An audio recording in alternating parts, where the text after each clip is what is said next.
Okay, I think we appear to be alive. Hi, it's Rachel here from Forgotten Limited. As you're probably aware, the team have been really conscious of the mental health impact that's unfortunately this situation has had on our members. And so that's why we've teamed up with Big Orange Heart, who have very kindly agreed to support our members with any mental health issues. So today that's what we're doing, just that, with Big Orange Heart delivering a wellbeing seminar. Big Orange Heart are a mental health organisation working specifically for businesses. But I'm going to hand over to Dan Maby, who's going to tell you a little bit more about Big Orange Heart and what they do. Excellent, Rachel. Thank you very much. First off, thank you very much for this opportunity to be able to come and have this session with the Forgotten Limited members. As you mentioned, we're going to run a wellbeing survival guide into the community. It's such a key issue at this stage, with so many members, as we mentioned, struggling in relation to wellbeing and mental health.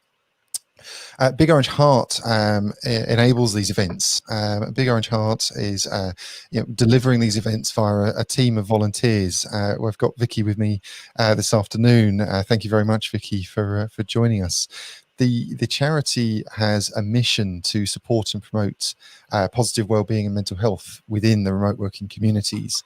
I myself am actually a Forgotten Limited individual. There are many people within our community that are struggling in relation to this current climate in what's happening across not just the UK but on a global scale. So this is something that we have an awareness of, both at a personal level and at an organisational level. Big Orange Heart, as I mentioned, is a charity with a mission to promote well-being. We have a very active peer-focused support community, as well as a mental health professional community. So if you are interested in becoming part of this, please do hit this website, big.ht/join. You may see this big.ht URL in a number of places. It's our short URL for bigorangeheart.org. We've just recently, in fact, just yesterday, announced our Wellbeing and Mental Health Survey. We ran this an annual survey that we run into our communities, and this is scheduled normally to go out in April. Due obviously to the COVID crisis, we had to postpone the launch of that. Excuse me. We've launched this to enable us to be able to find out what the community needs from a wellbeing and mental health perspective. We launched this in when we launched in 2019, the data came back with some alarming statistics. Across the community that we surveyed, we saw a twice the national average percentage of individuals having suicidal thoughts for a sustained period through the previous year, which for us as a charity enabled us to then deliver additional support and training into our team members and into our community to support suicide awareness and to enable us to be able to better fit the needs of the community. So we would really appreciate it if you're watching right now, if you wouldn't mind hitting big.ht/2020. It will take you about 2 to 3 minutes to complete the survey, and it is entirely anonymous. We're not collecting any identifiable data through that survey. As I say, it really does enable us to develop our services and make them more appropriate for the community. But on to this afternoon, I want to welcome Vicky McMellon. Vicky, thank you very much for joining us. Hi. Vicky, you have a career spanning 30 years, starting with a postgrad in mental health and social work, currently volunteering as also within the Big Orange Heart community within our mental health and wellbeing team. Just want to say thank you, firstly for the time that you give into Big Orange Heart, but also for taking the time to give this session this afternoon. Obviously, we as a community appreciate there is a lot of challenges that are being presented at this time. So really appreciate you're giving your time to present this session. Well, thank you for asking. Yeah, because as you say, it's a huge issue that's only becoming more and more of an issue as time goes on, and as we're all plunged into situations that we're not used to and experiencing things that we've not experienced before. So yeah, I think it's something that we all need to learn more about. Absolutely, absolutely. Well, I'm now going to bring up your slides. Rachel and I are going to drop off and hand the stage over to you. So, Vicky, thank you very much. Okay.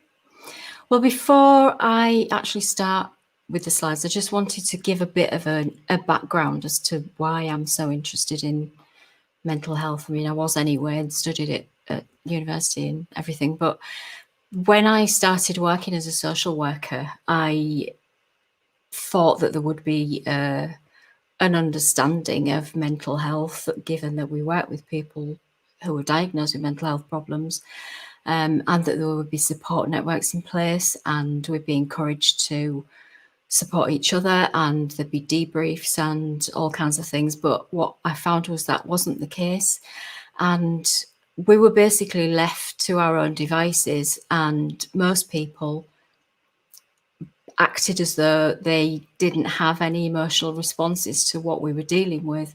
And as you can imagine, there's a lot of difficult situations that you have to deal with, very emotive situations. I struggled. I was feeling emotional. I was upset. I didn't know who I could speak to. And as a result, I ended up basically self-medicating with alcohol and drugs, prescribed drugs, particularly pain relief, because I ended up having severe headaches. I also had palpitations, and I thought, well, this can't be right, and I can't carry on like this. So I went to my GP, who, as in a lot of cases, I think people will have experienced this. He offered me antidepressants, but that wasn't something I wanted to do. I've never liked taking medication, and I didn't want to get dependent on prescribed medication as well as alcohol, as I was at the time.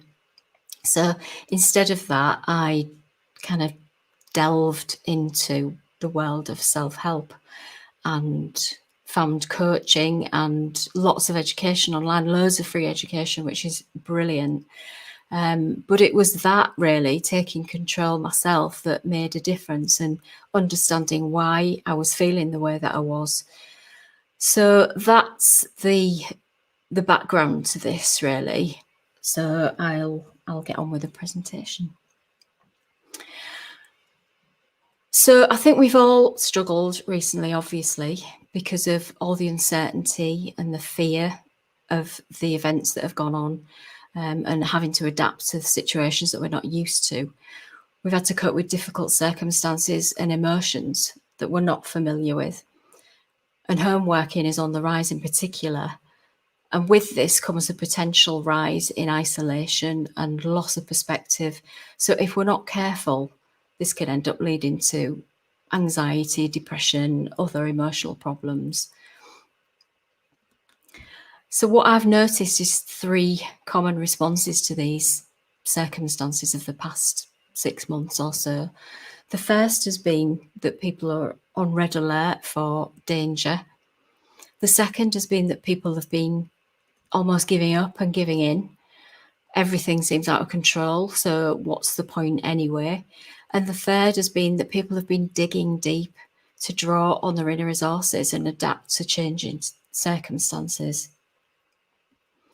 So many of us cycle through these responses, which I think is perfectly normal.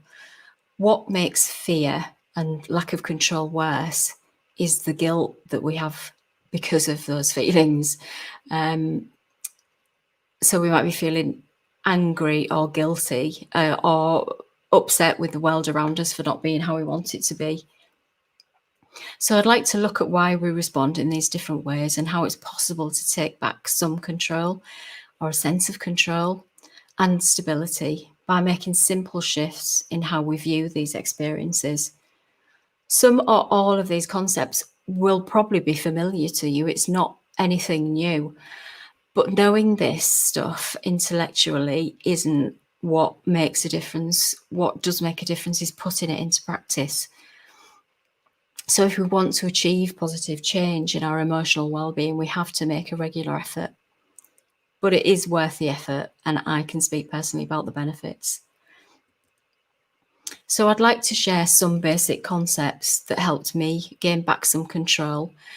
And in the presentation, I'll be looking at what we mean by mental health, how our brains are working for and against us, managing uncertainty, connection and gratitude, managing our minds through regular practice. I'll also be referencing some of the people who have influenced me and explain who they are and where you can find them at the end of the presentation. So what do we mean by mental health? I think we naturally think of contentment, peace, happiness, or even freedom from anxiety and fear. But I think emotional well-being is actually the ability to experience all emotions, including anxiety and fear and guilt, along with all the good ones. We don't want to be happy all the time. For instance, when we lose somebody close to us, we don't speak to anyone for days on end. There's no wonder that we feel lonely and detached. And sometimes it's good to feel anger at injustice because it motivates us towards positive change. It's as normal to feel sad and lonely as it is to feel happy, excited, and connected. Being human means that we get to experience the whole range of emotions. We can't pick and choose. And even if we could, why would we want to? As several great teachers have pointed out, the only people who don't experience a range of emotions are psychopaths or dead people. We can't be blamed for believing that there's something wrong with us, though, if we do have negative emotions. We receive very little emotional education, and the message is generally that we should be happy. We're actually often embarrassed by our own or other people's strong emotions, especially when they're negative. Great effort is put into training children to look after themselves physically, brushing their teeth, washing, exercising, but there's very little education focusing on how to maintain emotional health. Our minds are even more complex than our bodies, so the need to have some kind of understanding of it and ways of managing it are crucial if we're going to stay healthy. On top of the lack of education, we live in a culture of positivity. Images of happy people are everywhere, and it seems that everyone is having an amazing time. There's no wonder that we start to believe that we're the only ones that are struggling, so there must be something wrong with us. That just isn't true, and it's the cause of a lot of suffering. Even the wealthiest, most successful people experience fear, loss, rejection, and anxiety. We're all human, and we're all fundamentally the same. If we strive for eternal happiness and peace, we're setting ourselves up to fail. We also add self-blame into the mix if we feel that we shouldn't be experiencing these emotions. So what can we do about this? Well, awareness is the key, really. Unless we recognise how we're feeling and what we're thinking, we can easily be overwhelmed by our emotions. Meditation is hugely helpful in reconnecting us with our physical and emotional responses, and generally in terms of raising awareness. By identifying our top 3 emotions and thoughts, so the ones that predominate throughout our days, and writing these down is really helpful. It's really interesting to take notice of what we think and feel on a daily basis. And it's actually not surprising that we can feel defeated or worthless when we realise that we're telling ourselves these things each day. Remembering we're not supposed to be happy all the time, acknowledging this fact can take a huge pressure from us. So where do these emotions originate from? The primitive part of the brain is programmed for survival. We're motivated to escape danger and seek pleasure. Our brains are also efficient and form habits quickly. So this serves us really well in many ways, but our brains haven't evolved to cope with the environment that we've evolved into.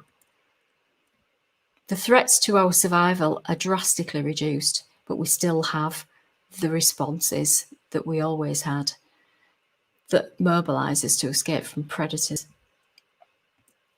On top of that, the opportunities for pleasure are everywhere in the form of food, alcohol, drugs, Netflix, shopping, the list goes on. And most of us never have to experience real discomfort. Having our basic needs met is taken for granted now. We're encouraged to seek professional help or take pills if we're ill rather than dealing with the causes ourselves. And we can escape most discomfort easily, so why wouldn't we? Well, because it doesn't serve us in the long run. As well as the primal brain, which is focused on our survival, we have a more evolved prefrontal cortex that enables us to plan and reason. We can override the primal instincts with the prefrontal cortex, but it takes practice and the formation of new neural pathways and thought habits. Autonomy is a huge indicator of mental health. Learning that we can choose not to follow the instincts of the primal brain by accessing our more advanced brain is really good news.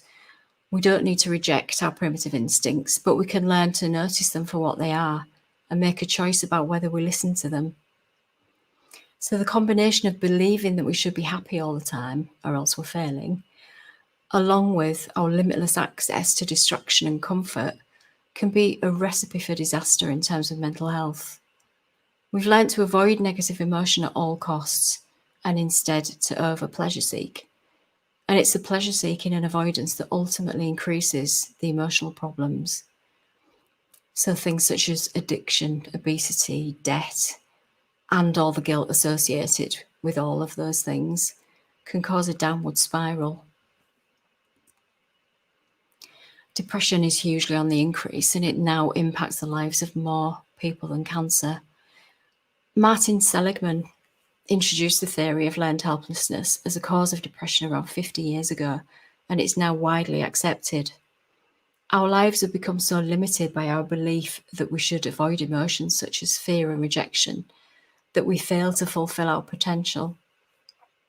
We've become too comfortable with being comfortable, basically. We're so used to quick fixes that we've come to believe that it's the easy option is the right one. Anxiety is magnified when we try to resist fear. Accepting that fear is normal is not avoiding it, and not avoiding it, or always it will pass through much more quickly. The neuroscientist Jill Bolt-Taylor describes how physical sensations of emotion pass through us within 90 seconds, but because of the thoughts we attach to them, the emotion's prolonged indefinitely. Our primitive brains quickly develop the habit of avoidance if we let them. So becoming aware of how our brains are trying to protect us gives us the ability to choose. It also gives us a distance from the emotion so that we can see it for what it is. This is where meditation is particularly helpful in teaching us to notice our thoughts. Difficult emotions are as necessary as the pleasurable ones. Anger can motivate us to take positive action, and fear is a normal response when taking a risk or trying something new. It isn't necessarily a sign that something's wrong or that we're on the wrong path. And if we don't take risks and actively engage in things that challenge us, we don't evolve. As Michael Hyatt said, the most interesting things happen just on the other side of your comfort zone. So what do we mean by allowing emotion? Well, an important distinction to make is that allowing emotion isn't the same as acting it out. So if we feel angry, for instance, we allow emotion by connecting it with how it feels in the body. I'm not suggesting that it's okay to shout and scream and throw things. Those are reactions and also a form of resistance that gives us relief from the emotion. So we need to try to stay with the physical sensations and let them pass because they won't harm us. It does take practice to recognise and describe how we're feeling because it's not something that we're used to. But emotions are, after all, just vibrations in the body that will pass away. So the next step is to identify the thoughts that are keeping the emotions going. So chances are the thought might not even be true. We pick up thoughts and beliefs throughout our lives, and if looked at objectively, they're often not true and not serving us. Again, we have a choice about what we think and believe, and that's really good news. So try not to push away or avoid uncomfortable emotions. Start to notice the behaviours we default to in an effort to avoid feeling emotions, such as over-drinking, overeating and spending. Don't add self-blame and guilt. We've developed habits of thought and behaviour that take time to change, so don't expect too much of yourself too soon. You may have heard the expression, the only constant is change. And Eckhart Tolle said that the primary cause of unhappiness is never the situation, but your thoughts about it. Lots of us have experienced loss and change this year, and we're used to making plans and being able to carry them through with a degree of certainty. But this was always just a belief. There are no guarantees in life. We can't control the external world, and the only thing we can control is how we think about and respond to it. You might think that this leads us to be powerless and at the mercy of events, but there is another way of looking at it. What you are and what you believe about yourself doesn't have to change just because of your circumstances. So if you see yourself as competent and capable, no matter what, you're more likely to keep trying, to be creative, responsive and adaptable. And if you choose to believe that circumstances mean something about you, you can start to feel like a victim. We've all had bad things happen, lost jobs and people close to us, and things we've planned and looked forward to have been cancelled. But we can choose to make these things mean that the world is against us, or we can accept that everyone has these experiences and it's not the end of the world. It doesn't have to affect our perspective on the rest of our lives. And it doesn't mean that we're unlucky and don't deserve good things. Sometimes our bad hands make us stronger and help us to realise what's really important to us. We can always choose what we think about any circumstance. And if we focus less energy on resisting reality, we have more energy to think creatively and come up with solutions. If we believe that external things are responsible for our emotional well-being, we're effectively giving up responsibility for it. We all fall into the trap of believing that we feel better if we buy something or eat something or go on holiday. And we do temporarily feel better, but that feeling doesn't last. And when we've got the thing that we thought would make us happy, we find something else that we're lacking. So question your thinking about your circumstances. Are you adding drama to the events and making them mean something about you or your life? Are you expending energy fighting with reality that isn't in your control? And by starting to make small decisions about things that are in control, even really small things like tidying your house or getting your desktop sorted, you can start to regain some sense of control. Humans are social animals, and historically we've hunted in packs and relied on each other for survival. Social acceptance of belonging to a group is still a basic human need, and that's been challenged during lockdown. So even if we can't be with people physically, we can maintain connections in other ways. And it's important to make the effort to do this, even if we don't feel inclined to. It gives us a reality check when we've spent too much time in our own heads. And it also gives us a chance to hear and think about other people instead of ourselves. Thinking and caring about others is another great way of improving our sense of well-being. We live in a culture of self-obsession, and this limits our perspective on life. There's a huge emphasis on the individual, but ultimately we are all the same and all connected. We all feel stress, for instance. I'm sure you've all been stuck in traffic and cursed everyone around you because it's easy to forget that we're part of that traffic. If we don't just focus on our own problems, then the world gets bigger and there are more possibilities open to us. Gratitude goes hand in hand with connection and helps us widen our perspective. There are always people in a worse situation than us. And we so easily take for granted what we have and don't even notice our good fortune when it happens. attachment to worldly things, the self or ego, and resistance to reality are fundamental causes of suffering in Buddhist philosophy, and many teachers and writers have offered their own version of these basic concepts since. All of the information I've talked about comes from these teachers, not from me, but I can personally testify to how much better I feel as a result of learning and managing my mind and remembering these basic principles. I've become easier on myself and other people, nicer to be around, more grateful, and feel more connection with other people.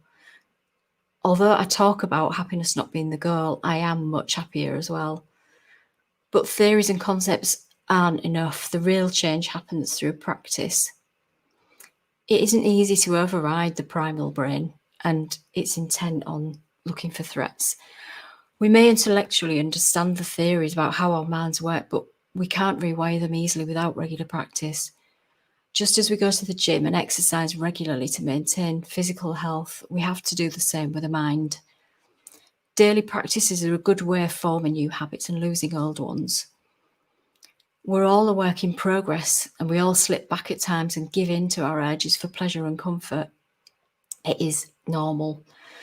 It's important not to blame or criticise ourselves when we do this, because if we're self-critical, we're more likely to go back to numbing ourselves with alcohol and food and Netflix. Just as life isn't going to be amazing all the time, we're not going to get it right all the time either. But if we're prepared for this and adjust our expectations of life and ourselves, we're less likely to suffer and more likely to enjoy and appreciate what we have. Again, awareness is the key.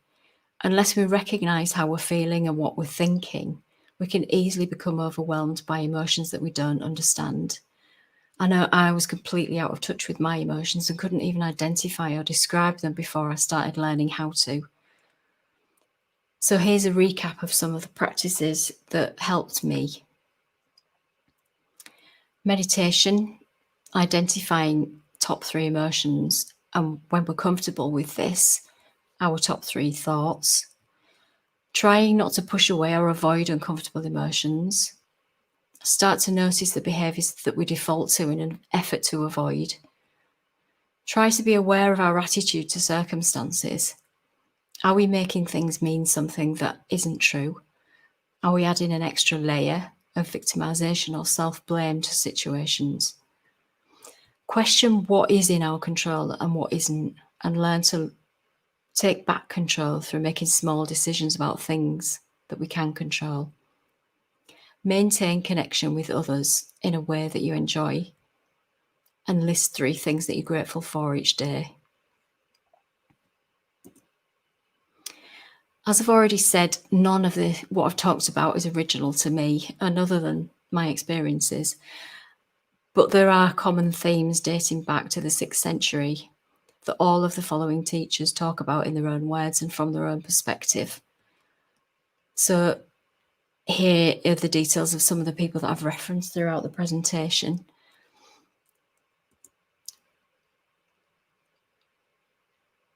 And here are some of the meditation apps that I found really useful, and some of the books as well.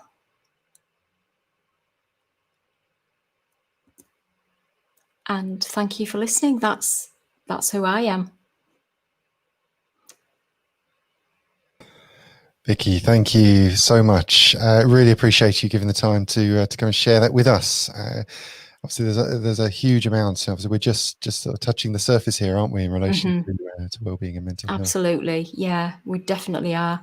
And I'm sorry I read it as a script, but I just haven't had time to digest it and learn it. So it did sound a bit like I was just reading a book, but not at all. No, there's some real fantastic, some real key points in there in relation to, how do we look after ourselves in these times? How do we, understanding some of the issues that are going on, really kind of going back to basics and asking some serious questions of ourselves is really a really important step, isn't it? At this time? Well, I actually think it is really basic stuff. I think we've got it quite wrong, basically. we do try to avoid things, and we do think that other people can put them right for us, but actually there isn't anything wrong with occasionally feeling depressed when we're in situations that we've been in. Mhm. Something we're seeing regularly at the moment in conversations, a regular trend that we're seeing is around loss. If we're talking about loss and grief, those emotions, we don't necessarily have to be talking about loss and grief in relation to the loss of a loved one or an individual.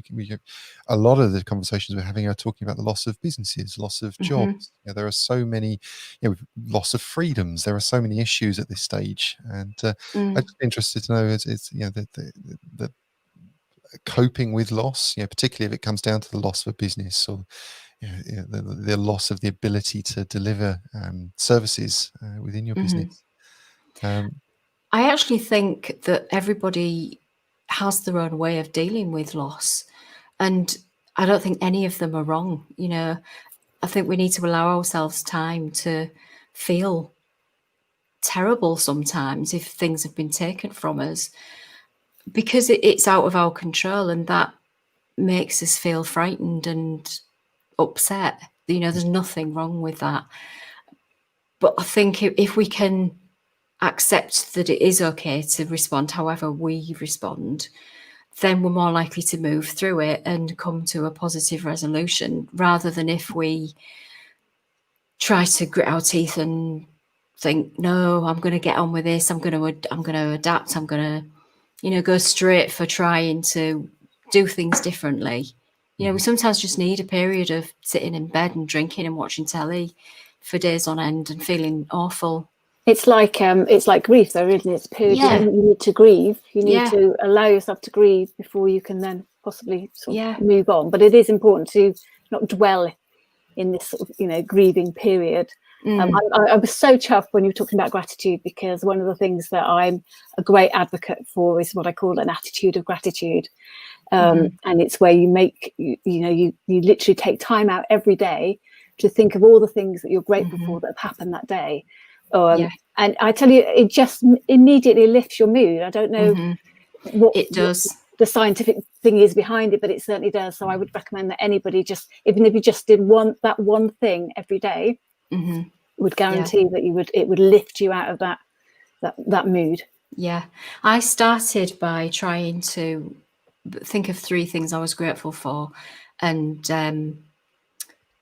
3 things that I'd done, that I thought I'd done well, that I felt good about. And I found it so hard to start with. I was struggling to find 1 or 2 things. But with practice, it is, as you say, it is incredible how it just changes your thought processes, and those neural pathways start to form. New connections are made. And I ended up with like 10 a day, just little things, just simple things. And then they build up. It leads nicely into something you were talking about there about small wins, and as business owners, we need to, how do we look for those small wins? How do we, there are, I think there are a lot of opportunities too, but I think in this period it's also quite difficult sometimes as well, isn't it, to see the wood through the trees, so to speak. How do we find those small wins to try and enable us to start feeling more positive, and start to feed that positive attitude? I think it can be. There is something as another thing that I do as well as the attitude of gratitude, is to make a conscious effort every day to write down a list of the things I've achieved. They may be really small things. It may be, I've gone for a 15-minute walk, or I've, taken the washing out, whatever. But it's a list, and then some things might be, I've created an email campaign or whatever. They might be bigger. But when you forget about them, and then when you look back over the month and think, oh yeah, I did that, I forgot I did that, and it's so easy to forget the good things that we do and what we manage to achieve, unless we actually make a positive effort and write them down. I find that just really useful, because you just forget what you've done and think, actually, things aren't as bad as I think. I've done this, I've done that, I've managed to do this. So.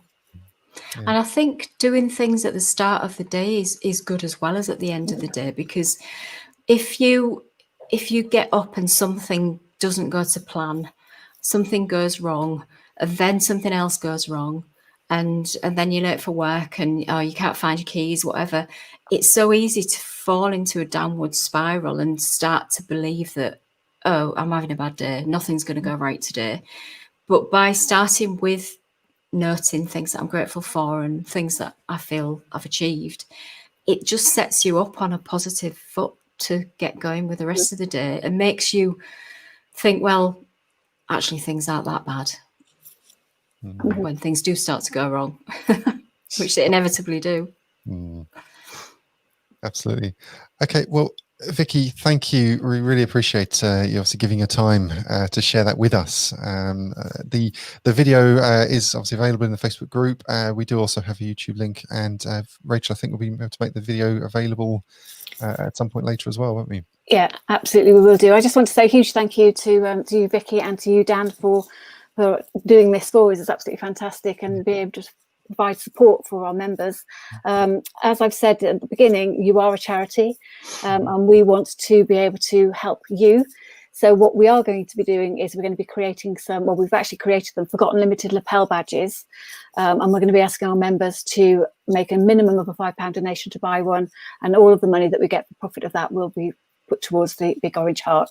So members will be doing that. We're putting the link in. As soon as we know what the crowdfunding link is, we'll get that in the guide, and we will hopefully be raising funds for the Big Orange Heart. So I want to say a huge thank you, and I hope that it's been useful for members. It's certainly been useful for me. And Vicky, I love your lovely calm voice. Oh, thank you. It was really like, I think it's because I like Northerners as well. There's a little bit of a Northern tang there, but I love that. Oh, definitely. Just want to say a huge thank you for all the effort. You know, I know how much effort it takes to put these things together. So thank you, Vicky, and thank you, Dan. You're very, very welcome. I really, really am incredibly grateful for your, for what you're doing there within Forgotten Limited. Not only obviously the work that you're doing within Forgotten Limited, it's incredibly important work, but then also taking on trying to support support us through the sale of these lapels. So thank you very much. You're welcome. Just wanted to very quickly touch on, if you don't mind, the charity. We've just released our open transparency report, available at big.ht/open. We're costing us an average of £10,251 a month. So each and every single donation is greatly appreciated. Again, that can be done via the site directly at big.ht/give. As I mentioned, the big.ht URL just redirects to bigorangeheart.org. And as I mentioned at the start, we've also released our mental health, wellbeing and mental health survey into the community. So if you're out there, if you're watching this, listening to this, we would really appreciate 2 to 3 minutes of your time to anonymously provide some information. It talks about our general wellbeing as well as our workplaces, and understanding how we as business owners, how we deliver our services, and how we are coping in relation to our well-being. So if you wouldn't mind hitting big.ht/2020, I would really appreciate that. From us here at Big Orange Heart, we really are incredibly grateful to the Forgotten Limited community for all that you're doing. So thank you very much. Great. Thank you.